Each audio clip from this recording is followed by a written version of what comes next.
nessa entrevista. Vamos começar aqui pela pergunta de Gilberto, lá da TV Sabugi, né? Um abraço a todo mundo que acompanha aqui. Ele está dizendo o seguinte: treinador, o veneziano poderá formar chapa com João Azevedo em função dessa aliança aí nacional, até a pedido de Lula, deixando o grupo de oposição na Paraíba. Vocês têm esse receio? Olha, eu tive com o veneziano sábado, então tá muito fresco. Teve o veneziano sábado na casa do senador André Amaral, deixar um abraço ao André Amaral. E a conversa com o veneziano lá foi muito clara.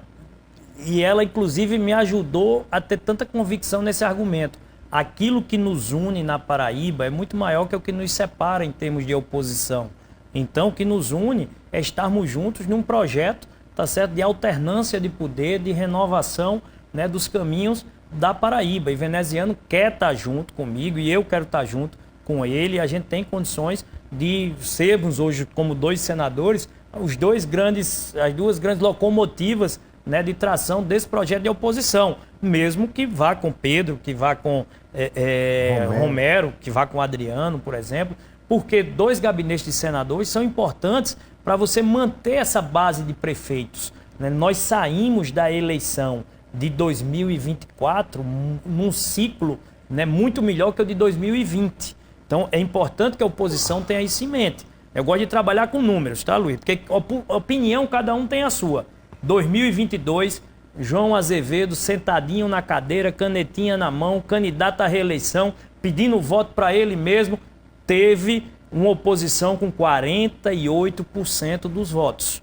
Nós nos preparamos melhor, fizemos um ciclo de eleições municipais melhor, com uma base mais sólida dessas lideranças, tendo o MDB e o União, né, como puxadores dessas prefeituras, ao lado do PSDB e do Podemos, por exemplo, e do próprio PL.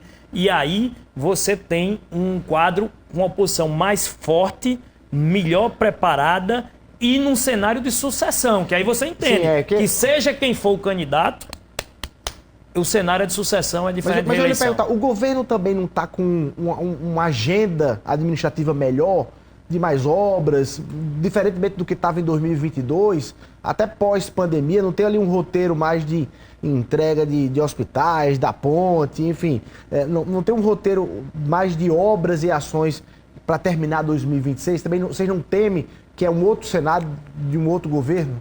Você acha que essa ponte vai ser entregue até João sair do governo? Eu não acho, tá certo? Eu não acho. A gente tá ali com aquele viaduto ali em terra firme, aqui né, ali na BR-230, em frente ao centro administrativo. Eu tô falando isso porque todo mundo passa por ali, tá certo? E já passou de um ano de obra.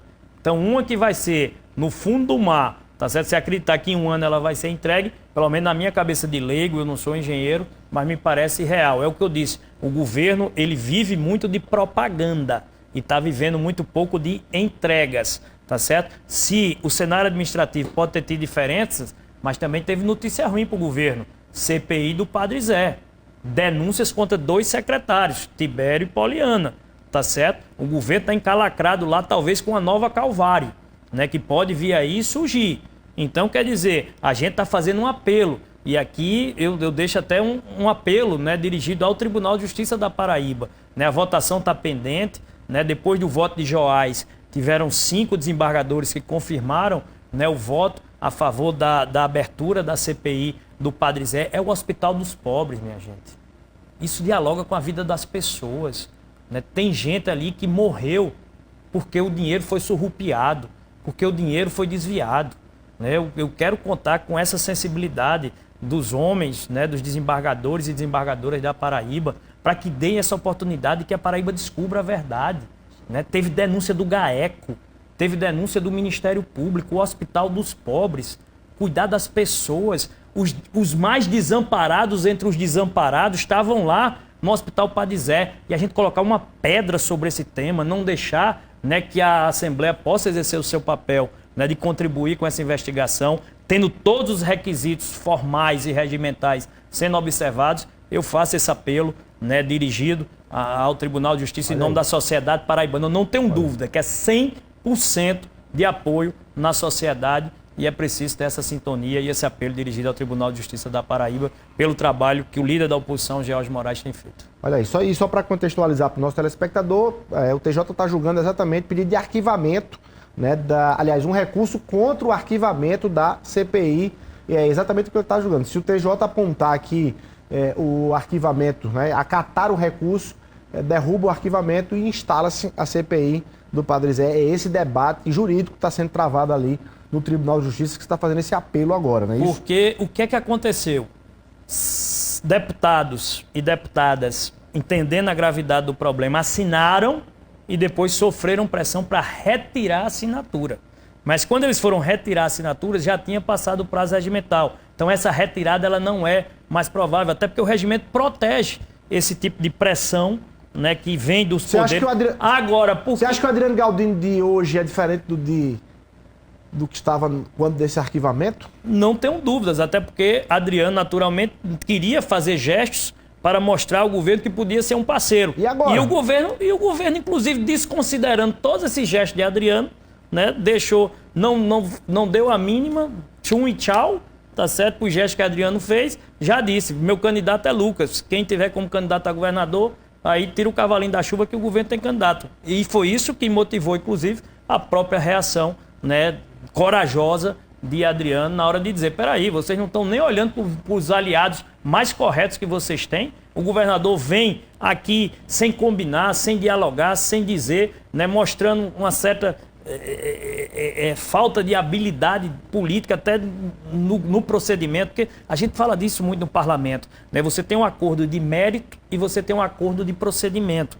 O mérito é, como eu disse, a escolha vai ser pelo mérito, mas o procedimento ele é bem-vindo e a oposição tem agido com esse procedimento, dá igualdade de condições a todos. O governo, através de João Azevedo, numa decisão falada num programa de televisão, coincidentemente foi esse mesmo aqui, disse, eu vou para o Senado e meu candidato se chama Lucas.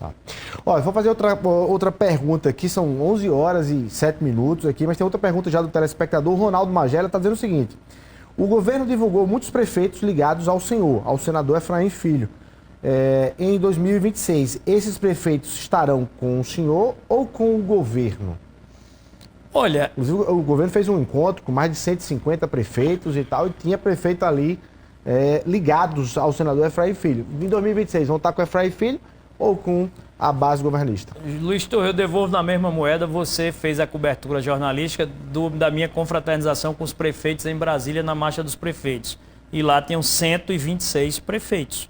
Prefeitos que eram, inclusive, de partidos da base aliada do governo. Tem prefeito dizendo então, duas coisas, é isso? O que eu posso dizer, e aí eu posso dizer do que eu conheço. No meu gabinete, tem 126 prefeitos da Paraíba que tem diálogo, tem emendas destinadas, tem recursos destinados. Chega lá, aperta a mão, tira a foto, bate. Agora, com quem vai estar em 2026, aí vai ser um diálogo a ser construído, tá certo? O que eu sei é que com muito menos prefeitos, Pedro teve 47% dos votos em 2022, tá certo? Então, é o que eu estou dizendo, a oposição chega forte.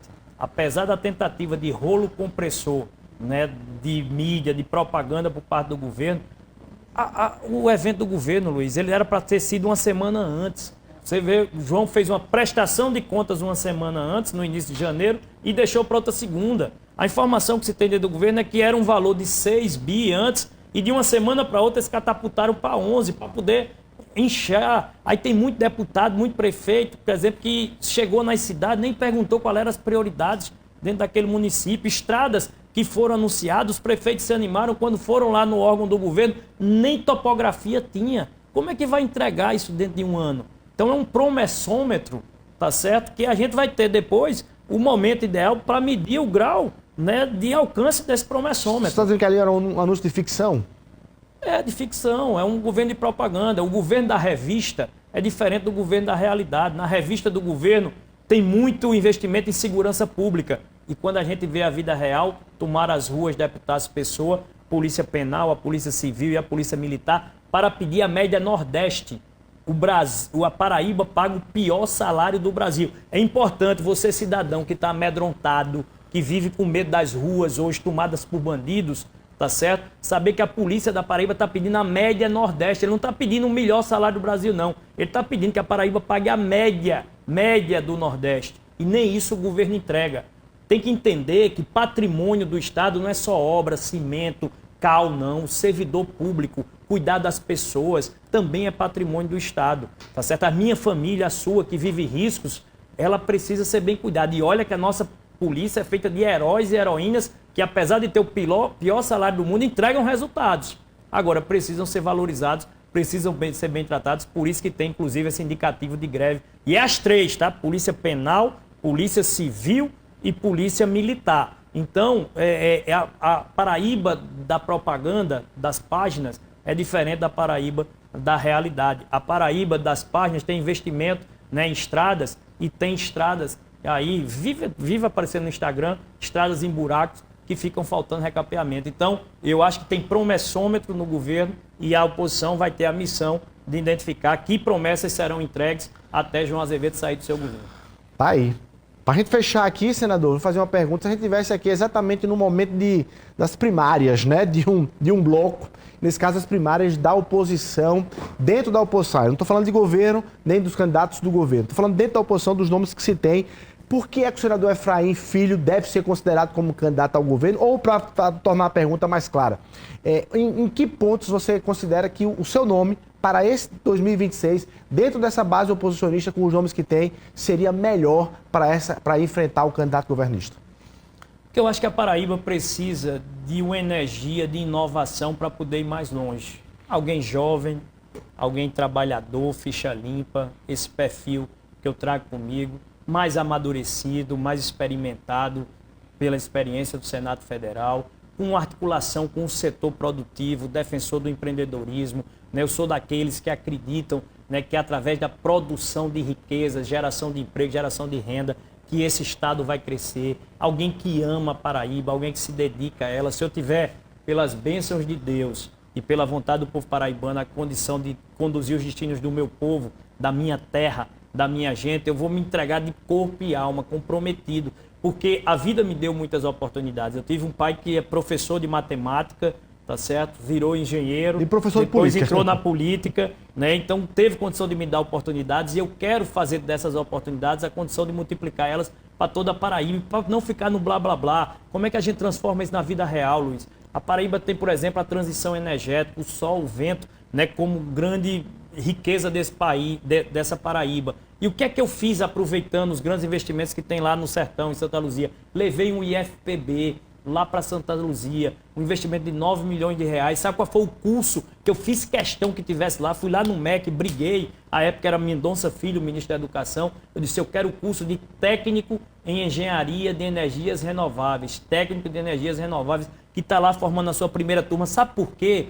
Porque eu escutei de um dos empreendedores lá, de um dos grandes empresários, que investem bilhões lá. Ele disse, aqui a gente só está podendo empregar a mão de obra terceirizada na construção, o eletricista, o marceneiro, o vigilante, os técnicos, os engenheiros que ganham os melhores salários, a gente está tendo que buscar no Goiás, em Minas e São Paulo. E eu estou dando a oportunidade ao jovem paraibano que vai se formar na próxima turma para receber os melhores salários. Então é ver a Paraíba que pode dar certo, acreditar nessas oportunidades. Eu sou defensor do empreendedorismo, a favor, né, de uma reforma tributária com pouco imposto. Falando em imposto, dia 1º de fevereiro, se prepare, aumento da combustível, aumento da gasolina, culpa do governo, tem lá, assinando embaixo, João Azevedo, que aumentou o ICMS, aumentou o imposto da Paraíba. Não vai ser um imposto nacional não, tá? Não é a Petrobras que está fazendo aumento não. A Paraíba aumentou o ICMS e o aumento que vai na gasolina, ele é um aumento transversal, Luiz. Ainda tem esse problema, não é só a gasolina que vai aumentar não. É um aumento de 12%, saiu de 18% para 20%, ou seja, não é um aumento de 2%, é de 12%. E o aumento da gasolina aumenta o feijão, aumenta o café, aumenta o arroz, Senador, aumenta toda a logística. Com esse combustível todo para não pegar fogo, o tempo estourando aqui. Então pronto, estourado o tempo vai para dizer. A gente tem essa vontade de fazer uma Paraíba diferente para quem quer fazer acontecer, né? Quem traz na veia, né, esse sangue sertanejo, coragem e ousadia. Obrigado pelo espaço, vamos voar mais alto, Paraíba, foguete não dá ré. Aí, muito obrigado, senador Efraim Filho. A gente aqui já com o tempo fechando mesmo, agradecer a sua audiência de sempre. Se Deus quiser, na próxima segunda-feira a gente tá junto. Deixar um abraço a João Gregório, em nome dele, a toda a equipe do Frente a Frente. Bom demais. Até mais.